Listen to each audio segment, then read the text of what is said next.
Good day, small lords. For today's video, tuturuan ko nga kayo kung paano nga ba gumawa ng Ronin account, no?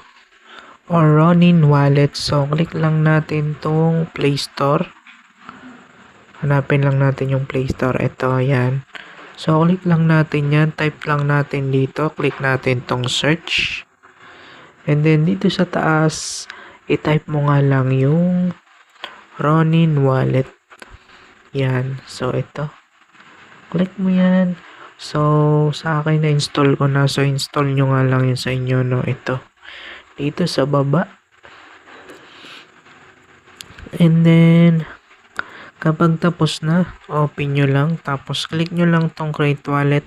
Kung meron na kayong existing dito, no? So, click nyo nga lang yung import. Pero sa atin tayo, gagawa tayo ng create wallet, no? Yan. Tapos, continue with the recovery phrase. Yan. Tapos, click lang natin to. Or skip na lang, no? Yan. Maglalagay ka nga ng pin code dito. Halimbawa, 1, 2, 3, 4, 5, 6. Yan. Tapos, ulitin lang natin, no?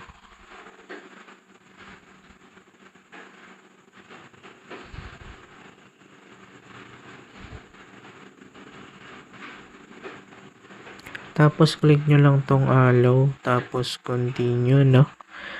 Click nyo lang tong, scroll nyo lang. Tapos, done. Yan. Tapos, click nyo lang tong Google Drive. Yan. Tapos, ilalagay mo lang dito yung password. 1, 2, 3, 4, 5, 6. Yan. Tapos, check na lang natin, no. So, nakadepende sa inyo yung password, no. Dapat hirapan nyo.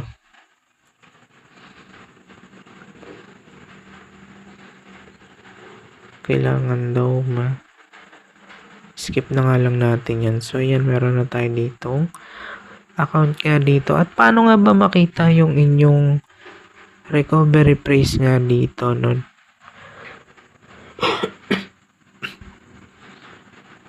Click mo lang tong settings. Yan. Ito.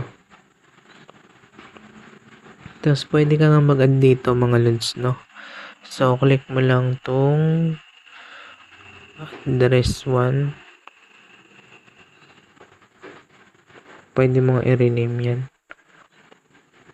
Pwede ka rin magdagdag dito. Click mo lang to. Yan yung nasa taas. At click mo lang tong add kung may mga scholar ka nga dito. Pwede mo nga yung gawin, no? Tapos click mo lang tong plus. Ganun lang po kadali, no? Yan.